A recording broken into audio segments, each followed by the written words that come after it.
हम देखते हैं जहाँ पर रेड, गैरी, अलान और पॉल चारों आपस में बातें कर रहे थे, तभी हम देखते हैं पूरे सिटी में टूर्नामेंट के अकॉर्डिंग कुछ अनाउंस होता है, जहाँ पर वो बताते हैं लेजेंडरी मास्टर ट्रिविया लीग में टोटल 64 ट्रेनर्स ने हिस्सा लिया है। और जैसे 64 ट्रेनर्स का नाम सुनता है वो शौक होके बोलता है, क्या इतने बड़े टूर्नामेंट में सिर्फ 64 ट्रेनर्स ने हिस्सा लिया है, ऐसा कैसे पॉसिबल है? तभी उधर से पॉल बोलता है, सच में एस तुम अभी भी बच्चे हो, क्या तुम्हें पता नहीं है इस वर्ल्ड में बहुत कम ट्रेनर्स हैं जिनके पास लेजेंडरी मिथिकल पोकेमॉन्स हैं, और यही एक कारण है जिसकी वजह से यहाँ पर सिर्फ स्ट्रॉन्ग ट्रेनर्स आते हैं। फिर हम दोबारा अनाउंसमेंट की तरफ ध्यान देते हैं जहाँ पर वो बोलता है, तो अब लेजेंडरी मास्टर ट्रिविया लीग का फर्स्ट प्रिलिमिनरी राउंड शुरू होता है, और इस लीग में जितने ट्रेनर्स से हिस्सा लिया है उन सभी के पॉकेडेक्स में आपका फर्स्ट बैटल कहाँ पर होने वाला है उसका लोकेशन भेज दिया गया है। तो प्लीज सभी कैंडिडेट वहाँ पर जाए और अपने अपोनेंट से फाइट करें, और ये बैटल 1v1 की होगी जिसमें तुम अपना लेजेंडरी मिथिकल पोकेमॉन यूज करोगे। तो प्लीज सभी ट्रेनर्स अपने बैटल लोकेशन पर जाओ।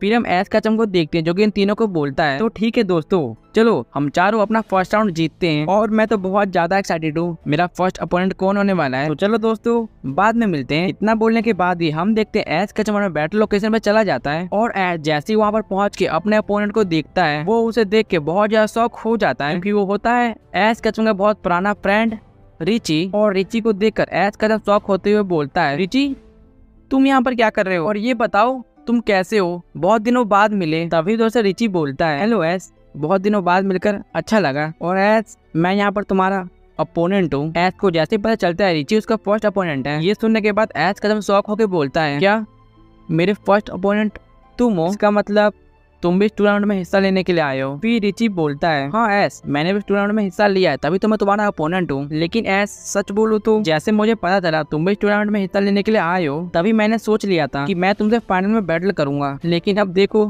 फर्स्ट राउंड में मुझे तुमसे बैटल करना पड़ेगा, और शायद तुम्हें हराना भी पड़ेगा। ये सुनने के बाद एस बोलता है, अच्छा रिची ऐसी बात है, चलो कोई बात नहीं, तुम अपना यहाँ पर बेस्ट देना, लेकिन अफसोस की बात है तुम मुझे हरा नहीं पाओगे। फिर रिची बोलता है, एस मुझे पता है तुम अभी करंट के वर्ल्ड चैंपियन हो, और इसका मतलब तुम बहुत ज्यादा पावरफुल हो, लेकिन मेरी एक रिक्वेस्ट है, मुझे अंडर एस्टिमेट बिल्कुल मत करना। तो चलो अब अपनी बैटल करते हैं।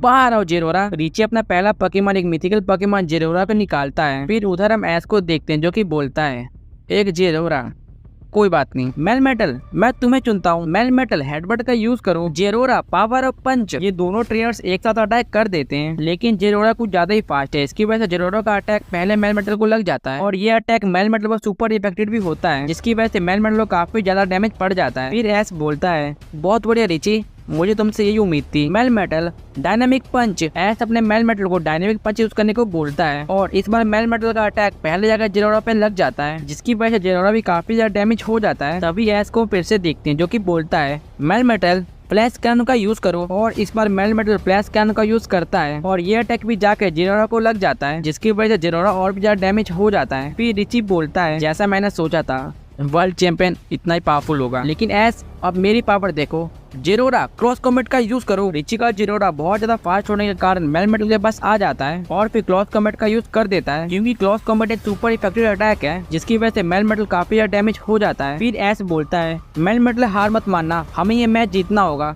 मेल मेटल मेगा पंच का यूज करो। फिर उधर रिची बोलता है, जेरोरा तुम भी पावर ऑफ पंच का यूज करो। ये दोनों पोकेमॉन अपना पावरफुल अटैक करते हैं, जो कि आपस में आकर टकरा जाता है, जिसकी वजह से इन दोनों पोकेमॉन को डैमेज पड़ता है। लेकिन तभी हम उधर रिची को देखते हैं जो कि थोड़ी चालाकी करते हुए बोलता है, एस अब ये मैच खत्म हुआ, जेरोरा क्लोज कॉम्बैट का यूज करके खत्म करो इसे। रिची ने एकदम से सरप्राइज अटैक किया है, ये देख के एस कदम बहुत ज्यादा शॉक हो जाता है, और फिर हम जेरोरा को देखते हैं जो कि मेल मेटल के पास आता है और जो क्लोज कॉम्बैट अटैक मार देता है, और इस अटैक की वजह से मेल मेटल बहुत ज्यादा घायल हो जाता है। तभी एस एक स्माइल करता है और बोलता है, रिची सच में मैंने सोचा नहीं था तुम इतने ज्यादा पावरफुल बन चुके हो, लेकिन वो क्या है ना, मैं यहाँ पर टूर्नामेंट जीतने आया हूँ, और इसकी वजह से मैं अपने फर्स्ट राउंड में ही नहीं हार सकता। रिची सॉरी, मेल मेटल सुपर पावर का यूज करे, खत्म करो इस मैच को। अब ये मेल मेटल को देखते हैं जो कि strongest spider type attack use कर देता है, और ये अटैक जेरोरा पर जाकर डैक हिट लग जाता है, और जिसकी वजह से जेरोरा ये मैच हार जाता है, और इसका मतलब फर्स्ट राउंड का विनर है एस कैचम। फिर हम रिची को देखते हैं जो कि मैं जेरोरा को वापस बुलाता है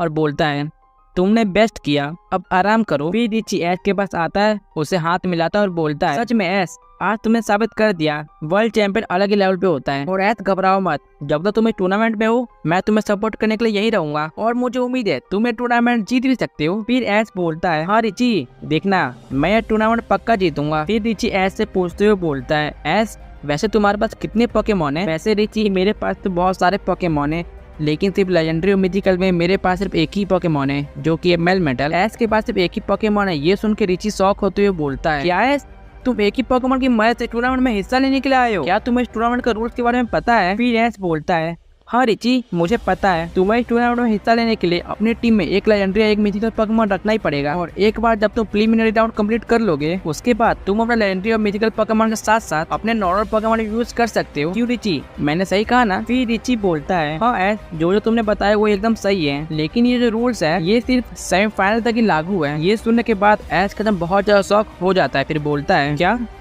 तुम्हारा क्या मतलब रिची? फिर रिची बोलता है, ऐस क्या तुम्हें पता है इस टूर्नामेंट में 2 प्रीलिमिनरी राउंड होते हैं और इनमें से फर्स्ट तुमने क्लियर कर लिया है और सेकंड प्रीलिमिनरी राउंड में तुम्हें 2 पोकेमॉन का यूज करना पड़ेगा, जिनमें तुम्हें एक लेजेंडरी या मिथिकल पोकेमॉन यूज करना पड़ेगा और एक नॉर्मल पोकेमॉन। और अगर तुमने सेकंड प्रीलिमिनरी राउंड को क्लियर कर लिया तो तुम पहुंच जाओगे टॉप 16 में और टॉप 16 से सेमीफाइनल तक तुम्हारी जितनी बैटल होगी उसमें यही रूल्स लागू होगा और इन सभी बैटल में तुम्हें एक न एक बार लेजेंडरी या मिथिकल पोकेमॉन का यूज करना ही पड़ेगा। लेकिन ऐस फाइनल थोड़ा अलग है। फिर ऐस बोलता है, क्या रिची फाइनल अलग होगा? मैं कुछ समझा नहीं। फिर रिची बोलता है, ऐस अगर तुम फाइनल पहुंच गए तो तुम्हें वहां पर 3 मिनिमम स्पेशल पोकेमॉन का यूज करना ही पड़ेगा। ये सुनते ही ऐस खत्म बहुत ज्यादा शौक हो जाता है। फिर ऐस बोलता है, क्या 3 स्पेशल पोकेमॉन?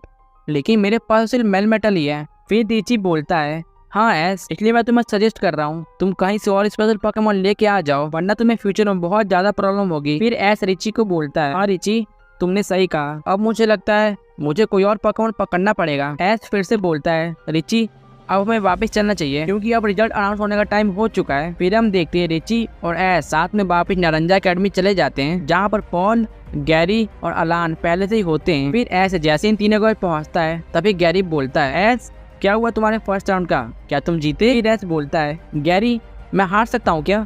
ऑफ कोर्स मैं जीत गया। और ये देखो ये था मेरा अपोनेंट जो कि मेरा बहुत पुराना दोस्त भी है और इसका नाम है रिची। और जैसे रिची को देखता है पॉल थोड़ा ताना मारते हुए बोलता है, तो तुम तो ऐस का अपोनेंट, रिची तुम इतने कमजोर ट्रेनर से कैसे हार सकते हो? पॉल ऐस को कमजोर कह रहा है। ये देख के रिची बहुत ज्यादा शौक होता है। फिर रिची बोलता है, क्या तुम ऐस को कमजोर कह रहे हो? शायद तुम भूल रहे हो ये करंट वर्ल्ड चैंपियन है। अभी ऐस रिची को बोलता है, अरे रिची उसकी बातों को सीरियस मत लो, उसकी ऐसी आदत है, वो वैसा ही है। फिर हम देखते हैं रिजल्ट अनाउंस होता है जहाँ पर हमें टॉप 32 ट्रेनर्स दिखाए जाते हैं। तभी कमेंटेटर अनाउंस करते हुए बोलता है, तो ये है लेजेंडरी मास्टर ट्रिपियर लीग के टॉप 32 ट्रेनर्स। तो अब सेकंड प्रीलिमिनरी राउंड के लिए इनकी मैचिंग कराते हैं। फिर हम देखते हैं इन सभी ट्रेनर्स की मैचिंग कंप्लीट हो चुकी है और एस कचम जैसे अपने अपोनेंट को देखता है वो देख के बहुत ज्यादा शौक हो जाता है। और एस कचम का अगला अपोनेंट है एजे। और एस जैसे ही देखता है उसका नेक्स्ट अपोनेंट है एजे, एस अपने मन में सोचता है तो मेरा नेक्स्ट अपोनेंट है एजे, इसका मतलब ये भी इस लीग में आया है। कमाल की बात है, मुझे अपने सभी ओल्ड राइवल्स वापस मिल रहे हैं। लेकिन कोई बात नहीं, मुझे अभी भी याद है उसने मुझे कितनी बुरी तरीके से हराया था। लेकिन कोई बात नहीं, अब मैं उसे दिखाता हूँ मैं कितना ज्यादा पावरफुल बन चुका हूँ। फिर कमेंटेटर फिर से बोलता है, सेकंड राउंड आज से करीब 2 दिन बाद होने वाला है और सभी ट्रेनर्स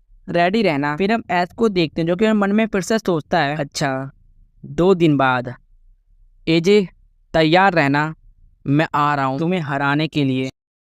तो हेलो मित्रों, एपिसोड नंबर 2 वहीं पे एंड होता है और आप लोग फटाफट कमेंट करके बताओ आपका एपिसोड नंबर 2 कैसा लगा। और अगर आपको पार्ट 2 यानी कि एपिसोड नंबर 2 अच्छा लगा तो भाई देखो एक लाइक और एक सब्सक्राइब कर दो और अपने फ्रेंड को शेयर भी कर दो अगर आप चाहते हो मैं नेक्स्ट पार्ट जल्दी लाऊं। और देखो उससे पहले अगर तुम मुझसे पूछो कि भाई पार्ट 2 इतना लेट कैसे हो गया, तो देखो मैं तुम्हें बताता हूँ। पार्ट 2 इसलिए लेट हुआ क्योंकि तुमने पार्ट 1 पर रिस्पॉन्स नहीं दिखाया भाई, बहुत गंदा रिस्पॉन्स है। मैंने 3 के लाइक कहा था, अभी 1.2 के भी नहीं हुए और सच में भाई वो देखने के बाद मेरा दिल टूट गया यार। इसलिए प्लीज यार सपोर्ट करो, दबा के शेयर करो, जितना शेयर कर सकते हो उतना शेयर करो जिससे मैं नेक्स्ट पार्ट जल्दी ले आऊँ। तो चलो अब मैं तुम्हें बताता हूँ नेक्स्ट पार्ट कैसे आने वाला है। तो इस वीडियो को लाइक में रखते हैं, 2 के लाइक्स कर दो यार। और आप सभी को कमेंट करना है टोटल 300 कमेंट्स। तो चलो फटाफट हर एक बंदा 10-20 कमेंट कर दो। तो चलो ठीक है, मिलते हैं किसी और नई वीडियो में, तब तक bye bye and peace out, bye.